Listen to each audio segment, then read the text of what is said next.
വേറെ എന്തെങ്കിലും ക്വസ്റ്റ്യൻസ് നിങ്ങളോട് ചോദിച്ചാൽ ഉണക്കമീൻ കൊണ്ടുവന്നായിരുന്നു. ഇപ്പോൾ അച്ചാറും കാര്യങ്ങളൊക്കെ ഉണ്ടെങ്കിൽ എയർപോർട്ടിൽ വരുമ്പോൾ എന്തൊക്കെ കാര്യങ്ങൾ ശ്രദ്ധിക്കണം എന്നുള്ളതാണ്. ഹായ് ഗായ്സ്, അപ്പോൾ എല്ലാവർക്കും നമ്മുടെ പുതിയൊരു വീഡിയോയിലേക്ക് സ്വാഗതം. നമ്മുടെ ഇന്നത്തെ വീഡിയോ എന്ന് പറയുന്നത് വളരെയധികം ഇൻഫോർമേറ്റീവ് ആണ്. പൊതുവേ ഞാൻ എല്ലാ വീഡിയോയിലും കുറച്ച് സ്പീഡിലാണ് സംസാരിക്കുന്നത്. ഒത്തിരി പേര് നമ്മളോട് കമൻറ്റ് ചെയ്തിട്ടുണ്ടായിരുന്നു, അതുപോലെ ഒത്തിരി പേര് പറയുകയും ചെയ്തു. അപ്പോൾ ഞാൻ ഈ വീഡിയോ മുതൽ കുറച്ച് പതുക്കെ സംസാരിക്കാൻ ശ്രമിക്കാം. നോർമലി ഞാൻ അങ്ങനെയാണ് സംസാരിക്കുന്നത്, അതുകൊണ്ടാണ് അങ്ങനെ സ്പീഡായി പോകുന്നത്. അപ്പോൾ നമ്മൾ ഈ വീഡിയോയിലൂടെ ഡിസ്കസ് ചെയ്യുന്നത് കാനഡയിലേക്ക് നിങ്ങൾ ആദ്യമായിട്ട് വരുമ്പോൾ എന്തൊക്കെ കാര്യങ്ങൾ ശ്രദ്ധിക്കണം എന്നുള്ളതാണ്.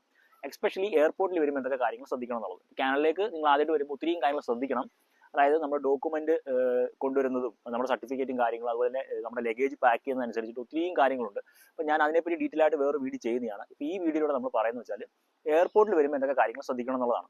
ഫസ്റ്റ് ടൈം സ്റ്റുഡൻ്റ് ആയിട്ട് വരുന്ന ആളാണെങ്കിൽ ഇവൻ കാനഡയിൽ വന്നിട്ട് പഠിത്തമൊക്കെ കഴിഞ്ഞ് വർക്ക് പെർമിറ്റ് കിട്ടി, നിങ്ങൾ ഇടയ്ക്ക് നാട്ടിൽ പോകുമല്ലോ, നാട്ടിൽ പോയിട്ട് രണ്ടാമത് തിരിച്ച് കാനഡയിലേക്ക് വരുമ്പോഴും എയർപോർട്ടിൽ എന്തൊക്കെ കാര്യങ്ങൾ ശ്രദ്ധിക്കണം എന്നുള്ളതാണ് പറയുന്നത്.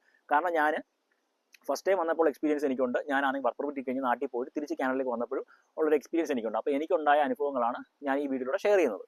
അതുപോലെ എൻ്റെ wife spouse open work permit കിട്ടിയിട്ട് വന്നപ്പോഴും അവളോടും ചോദിച്ച കുറച്ച് കാര്യങ്ങൾ ഞാൻ ഈ വീഡിയോയിൽ ഡിസ്കസ് ചെയ്യുന്നുണ്ട്. അപ്പോൾ നോർമലി നിങ്ങൾ എയർപോർട്ടിൽ വരുമ്പം ടൊറൻഡോ എയർപോർട്ടിലാണ് ഞങ്ങൾ സാധാരണ വരാറ്. അപ്പോൾ നോർമലി കാനഡയിൽ ആൾമോസ്റ്റ് എല്ലാ എയർപോർട്ടിലും ഇതേ ക്വസ്റ്റൻ ഒക്കെ ആയിരിക്കും ചോദിക്കുന്നത്. അപ്പോൾ നമ്മൾ വിസിറ്റിംഗ് വിസ വന്നാലും അവരോടും ചോദിക്കാറുണ്ട് ഇങ്ങനെയുള്ള കുറേ ക്വസ്റ്റ്യൻസ്. അപ്പോൾ ഞാൻ അതാണ് പറയുന്നത്. അപ്പോൾ നിങ്ങൾ പെട്ടി പാക്ക് ചെയ്യുന്ന സമയത്ത് ഇപ്പോൾ അച്ചാറും കാര്യങ്ങളൊക്കെ ഉണ്ടെങ്കിൽ ഇപ്പോൾ എയർപോർട്ടിൽ നമ്മൾ ആദ്യം വന്ന് ഇറങ്ങിയിട്ട് പ്ലെയിനൊക്കെ ഇറങ്ങി നമ്മൾ എയർപോർട്ടിനകത്തോട്ട് നടന്നിട്ട് പുറത്തോട്ട് പോകുന്ന വഴിക്ക് നമ്മുടെ പാസ്പോർട്ട് സ്കാൻ ചെയ്യണം. അപ്പോൾ സ്കാൻ ചെയ്യുന്ന ഒരു മെഷീൻ ഉണ്ടല്ലോ. അപ്പോൾ നമ്മൾ അവിടെ കുറച്ച് കാര്യങ്ങളൊക്കെ ചോദിക്കും. പർപ്പസ് ഓഫ് വിസിറ്റ് എന്താണ്, നമ്മുടെ പെട്ടിയിൽ എന്തൊക്കെ ഉണ്ട്, ഇപ്പം അങ്ങനെ കുറേ. അപ്പം ഞങ്ങൾ വന്ന സമയത്ത് ഞങ്ങൾ ഉണക്കമീൻ കൊണ്ടുവന്നായിരുന്നു. അപ്പം ഞങ്ങൾ അതിനകത്ത് ഡ്രൈ ഫിഷ് എന്നുള്ള ഓപ്ഷനാണ് സെലക്ട് ചെയ്തത്. ഇപ്പം നിങ്ങൾ ചിലർക്ക് ചിക്കന്, ബീഫ് അങ്ങനെയുള്ള അച്ചാറുകളൊക്കെ കൊണ്ടുവരാറുണ്ട്. അപ്പം അങ്ങനെയുള്ള അച്ചാറൊക്കെ കൊണ്ടുവരുന്നെങ്കിൽ അതിലൊരു ഓപ്ഷൻ ഉണ്ട്, അത് സെലക്ട് ചെയ്യണം. അപ്പോൾ നമ്മൾ കള്ളം പറയാൻ പാടില്ല, അതിനകത്ത് ഉണ്ടെങ്കിൽ ഉണ്ടെന്ന് തന്നെ പറയണം. അപ്പം ഒരിക്കലും അച്ചാറൊക്കെ കൊണ്ടുവന്നിട്ട് ഇല്ലെന്ന് പറയരുത്. അപ്പോൾ അവർ എടുത്ത് കളയാൻ പറയുവാണെങ്കിൽ നിങ്ങൾ എടുത്ത് കളയുക. ഇൻ കേസ് അവർ കണ്ടുപിടിച്ച് കഴിഞ്ഞാൽ നമ്മൾ പിന്നെ ആകെപ്പാടെ പ്രശ്നമാവും. അവർ പെട്ടിയൊക്കെ തുറപ്പിച്ച് അങ്ങനെ അവസാനം എടുത്ത് കളയും. അപ്പോൾ എൻ്റെ ഫാദറിൽ വന്ന സമയത്ത് അങ്ങനെ അച്ചാറൊക്കെ എടുത്ത് കളഞ്ഞായിരുന്നു എയർപോർട്ടിൽ. അപ്പോൾ ഉണ്ടെന്ന് തന്നെ പറയുക. നിങ്ങൾ ആ മെഷീൻ സ്കാൻ ചെയ്യുന്ന സമയത്ത് എന്തൊക്കെയാണോ നിങ്ങളുടെ കയ്യിലുള്ളത് അതെല്ലാം നിങ്ങൾ ടിക്ക് ചെയ്ത് കൊടുക്കുക. അപ്പോൾ അതിനകത്തെല്ലാം ഒരു ഇൻറ്റു മാർക്ക് വീഴും. അപ്പോൾ ഞങ്ങൾ ഫസ്റ്റ് ടൈം ചെക്ക് ചെയ്ത സമയത്ത് ഇന്നോലെ ആ ഇൻറ്റു മാർക്കോടെ വീണായിരുന്നു. അപ്പോൾ ഞങ്ങൾ നോക്കിയപ്പോൾ ഡ്രൈ ഫിഷ് ഞങ്ങൾ കൊടുത്തിട്ടുണ്ടായിരുന്നു. അപ്പോൾ അതിനാണ് ഇൻറ്റു മാർക്ക് വീണത്. അപ്പം വേറെ ആളെ ചെക്ക് ചെയ്തപ്പോൾ പുള്ളിക്കാരനൊന്നും കൊടുത്തിട്ടില്ലായിരുന്നു. അപ്പോൾ അതുകൊണ്ട് പുള്ളിക്കാരൻ ഇൻറ്റു മാർക്ക് ഇല്ലായിരുന്നു. അങ്ങനെ പാസ്പോർട്ടൊക്കെ കൊണ്ട് നമ്മൾ ഇമിഗ്രേഷൻ ഓഫീസറുടെ അടുത്ത് പോകുമ്പോൾ അവർ ഈ പേപ്പർ മേടിച്ചിട്ട് നോക്കുമ്പോൾ ഒരു ഇൻറ്റു മാർക്ക് ഉണ്ടല്ലോ. അപ്പോൾ അവർ ചോദിക്കും എന്താണ് നിങ്ങളുടെ പെട്ടിക്കകത്തുള്ളതെന്ന് ചോദിക്കും. അപ്പോൾ ഞങ്ങൾ പറഞ്ഞു ഡ്രൈ ഫിഷ് ആണെന്ന് പറഞ്ഞു. അപ്പോൾ വേറെ എന്തെങ്കിലും ഉണ്ടോ എന്ന് ചോദിച്ചു. അപ്പോൾ ഞങ്ങൾ പറഞ്ഞു ഒന്നും ഇല്ല, അത് മാത്രമേ ഉള്ളെന്ന് പറഞ്ഞു. അപ്പോൾ അവർക്കത് വിശ്വാസമായി. അവർ പറഞ്ഞു ഓക്കെ എന്ന് പറഞ്ഞു, പൊക്കോളാൻ പറഞ്ഞു. അതുപോലെ തന്നെ നിങ്ങൾ ഫസ്റ്റ് ടൈം വിസിറ്റിംഗ് വിസയിലാണ് വരുന്നതെങ്കിൽ ചോദിക്കും നിങ്ങൾ എവിടെയാണ് താമസിക്കുന്നത്, നിങ്ങൾ എത്ര നാൾ കാനഡയിൽ കാണും, എന്നാണ് തിരിച്ചു പോകുന്നത്, ഞങ്ങളുടെ കാര്യങ്ങളൊക്കെ ചോദിക്കും. പർപ്പസ് ഓഫ് വിസിറ്റ് എന്തായാലും ചോദിച്ചിരിക്കും, എല്ലാവരും ചോദിക്കാറുണ്ട്. അപ്പം അതുപോലെ തന്നെ നിങ്ങൾ ഫസ്റ്റ് ടൈം വിസിറ്റിംഗ് വിസ വരുമ്പോൾ ഇപ്പോൾ പേരൻസ് ഒക്കെയാണ് വരുന്നതെങ്കിൽ അവർക്ക് 10 വർഷത്തേക്കാണ് നമ്മുടെ പാസ്പോർട്ട് വിസ സ്റ്റാമ്പ് ചെയ്യുന്നത്.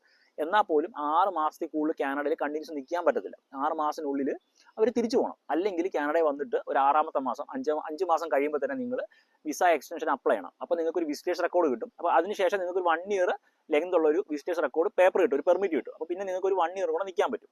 അല്ലെങ്കിൽ നിങ്ങൾ അപ്ലൈ ചെയ്തിട്ടില്ലെങ്കിൽ 6 മാസത്തിനുള്ളിൽ തന്നെ തിരിച്ച് നാട്ടിൽ പോകണം. പോയിട്ട് വേണം വീണ്ടും വരാൻ. ഓക്കെ. അപ്പോൾ അത് ചിലർക്ക് അറിയത്തില്ല. കാരണം വിസിറ്റിംഗ് വിസ വരുന്നവർക്കൊന്നും ഈ പേപ്പർ അവിടെ നിന്ന് കിട്ടാറില്ല. കാരണം നമ്മൾ ഫസ്റ്റ് ടൈം സ്റ്റുഡൻ്റ് ആയിട്ട് വരുമ്പോൾ നമുക്കൊരു പെർമിറ്റ് കിട്ടും. ഫോട്ടോ ഓഫ് എൻഡിൽ നമ്മൾ ചെല്ലുമ്പോൾ അവർക്ക് നമുക്ക് സ്റ്റഡി പെർമിറ്റ് അടിച്ചു തരും. അതുപോലെ തന്നെ എൻ്റെ വൈഫ് വന്നപ്പോഴും സ്പൗസ് ഓപ്പൺ വർക്ക് പെർമിറ്റ് അവർ അടിച്ചു കൊടുത്തായിരുന്നു. അതായത് എൻ്റെ പെർമിറ്റിന് അത്രയും കാലാവധിയുള്ള ഒരു പെർമിറ്റ് അടിച്ചു കൊടുത്തായിരുന്നു. കുഞ്ഞിനും അതുപോലെ തന്നെ ഇവൻ വന്നത് ഡിപ്പെൻഡ് ആയിട്ടാണ് വന്നത്. അപ്പോൾ അതുകൊണ്ട് ഇവന് വിസിറ്റേഴ്സ് റെക്കോർഡ് ആൾറെഡി അവർ കൊടുത്തിട്ടുണ്ടായിരുന്നു, പെർമിറ്റ് കൊടുത്തിട്ടുണ്ടായിരുന്നു. എല്ലാത്തിനും വാലിഡിറ്റി എൻ്റെ സ്റ്റഡി പെർമിറ്റ് വരെ ഉള്ളായിരുന്നു. അപ്പം അങ്ങനെയാണ് തരുന്നത്. പക്ഷേ വിസിറ്റിംഗ് വിസയിൽ നമ്മുടെ പേരൻസ് വരുമ്പോൾ അവർക്ക് പേപ്പർ ഒന്നും കിട്ടത്തില്ല. അവരെ ജസ്റ്റ് കയറുക, ഇറങ്ങി അങ്ങ് വരിക. ഈ പറഞ്ഞ പാസ്പോർട്ട് സ്കാൻ ചെയ്ത് ഇതൊക്കെ ചെയ്യണം. നമ്മൾ എന്തൊക്കെ ലഗേജിൽ എന്തൊക്കെ ഉണ്ട്, പർപ്പസ് ഓഫ് വിസിറ്റിംഗ് കാര്യങ്ങളൊക്കെ അവർ ചോദിക്കും. പക്ഷേ അവർക്ക് പേപ്പർ കിട്ടത്തില്ല. അപ്പോൾ ഞാൻ ലാസ്റ്റ് വന്നത് ജനുവരിയിലാണ് നാട്ടിൽ പോയി തിരിച്ചു വന്നത്. അപ്പോൾ ഞങ്ങളോട് ഇങ്ങനെയൊക്കെയാണ് ചോദിച്ചത്. അപ്പോൾ എന്നോട് വർക്ക് പെർമിറ്റിലായിരുന്നു. അപ്പോൾ ചോദിച്ചു വർക്ക് പെർമിറ്റ് എന്തെങ്കിലും ചോദിച്ചു. ചിലരൊക്കെ എവിടെ വർക്ക് ചെയ്യുന്നതെന്ന് ചോദിക്കാറുണ്ട്, ചിലർ ചോദിക്കത്തില്ല. അപ്പം വർക്ക് പെർമിറ്റ് ഉണ്ടെങ്കിൽ അതെടുത്ത് കാണിക്കുക. അപ്പം സ്റ്റാറ്റസ് എന്താണെന്ന് ചോദിക്കും. നമ്മുടെ നാട്ടിൽ നിന്ന് ചോദിക്കാറുണ്ട്, കാനഡയിൽ എന്ത് ചെയ്യണം, PR ആണോ വർക്ക് പെർമിറ്റ് ആണെന്നൊക്കെ ചോദിക്കാറുണ്ട്. എനിക്ക് തോന്നുന്നു നമ്മുടെ നാട്ടിലാണ് കൂടുതൽ ക്വസ്റ്റ്യൻ ചോദിക്കുന്നത്, കാനഡയിൽ അത്രയും ചോദിക്കാറില്ല. ജസ്റ്റ് വർക്ക് പെർമിറ്റ് കാണിക്കുമ്പോൾ അവർ ഓക്കെ എന്ന് പറയും. ഓക്കെ. പിന്നെ ഇതിൽ കൂടുതൽ ഡീറ്റെയിൽസ് അറിയണമെങ്കിൽ നെക്സ്റ്റ് വീക്ക് എൻ്റെ സിസ്റ്റർ വരുന്നുണ്ട്. അപ്പം സിസ്റ്റർ ഫസ്റ്റ് ടൈമാണ് കാനഡയിലേക്ക് വരുന്നത്. ഈവൻ പാസ്പോർട്ട് എടുത്തത് പോലും കാനഡയ്ക്ക് വരാൻ വേണ്ടി മാത്രമാണ് പാസ്പോർട്ട് എടുത്തത്. അപ്പോൾ സിസ്റ്റർ വന്നിട്ട് ഞാൻ ഡീറ്റെയിൽ ആയിട്ട് ഒരു വീഡിയോ ചെയ്യുന്നതാണ്. അപ്പോൾ നിങ്ങൾക്ക് എന്തെങ്കിലും ഡൗട്ട് ഉണ്ട്, ഫസ്റ്റ് നിങ്ങൾ കാനഡയിലേക്ക് വരാനാണ്, ടിക്കറ്റ് ഒക്കെ എടുത്തിട്ടുണ്ട്, നിങ്ങൾ കാനഡയിലേക്ക് വരാൻ പോവുകയാണ്, നിങ്ങൾക്ക് എന്തെങ്കിലും ഡൗട്ട് ഉണ്ടെങ്കിൽ നിങ്ങൾ ഈ വീഡിയോയുടെ താഴെ കമൻറ്റ് വഴി ചോദിക്കുക. അപ്പോൾ ഞാൻ അതൊക്കെ നോട്ട് ചെയ്യുന്നതാണ്. അതുപോലെ തന്നെ റീസെൻ്റ്ലി നിങ്ങൾ ആരെങ്കിലും കാനഡയിൽ വന്നിട്ടുണ്ട്, ഇപ്പോൾ ഈ ഞാൻ പറഞ്ഞതല്ലാതെ വേറെ എന്തെങ്കിലും ക്വസ്റ്റ്യൻസ് നിങ്ങളോട് ചോദിച്ചിട്ടുണ്ട്, എന്തെങ്കിലും ചേഞ്ചസ് വന്നിട്ടുണ്ടെങ്കിൽ അതും ജസ്റ്റ് കമൻറ്റിലൊന്ന് പറയാം. കാരണം അപ്പോൾ എനിക്ക് എൻ്റെ സിസ്റ്ററിനോട് പറയാൻ പറ്റും, അതിൻ്റെ കാര്യങ്ങൾ ശ്രദ്ധിക്കണമെന്ന് പറയാൻ പറ്റും. അല്ല അപ്പോൾ എന്തെങ്കിലും ചേഞ്ചസ് ഉണ്ടെങ്കിലും സിസ്റ്ററിൻ്റെ എക്സ്പീരിയൻസ് ഞാൻ എന്തായാലും ഷെയർ ചെയ്യുന്നതാണ്. അപ്പോൾ നിങ്ങൾ ഈ വീഡിയോ ആദ്യമായിട്ടാണ് കാണുന്നതെങ്കിൽ നമ്മുടെ ചാനൽ സബ്സ്ക്രൈബ് ചെയ്യുക, ലൈക്ക് ചെയ്യുക, ഷെയർ ചെയ്യുക. ചാനലിലേക്ക് വരാനിരിക്കുന്നവർക്ക് വേണ്ടിയിട്ട് ഈ വീഡിയോ ഒന്ന് ഷെയർ ചെയ്ത് കൊടുക്കുക. ഇതുപോലെ ഇൻഫോർമേറ്റീവ് ആയിട്ടുള്ള ഒത്തിരി വീഡിയോസ് നമ്മുടെ ചാനൽ അപ്ലോഡ് ചെയ്തിട്ടുണ്ട്. അതൊക്കെ ഒന്ന് കയറി കണ്ടു നോക്കുക. വീണ്ടും മറ്റൊരു വീഡിയോയിൽ കാണുന്നത്. Stay tune. ബൈ.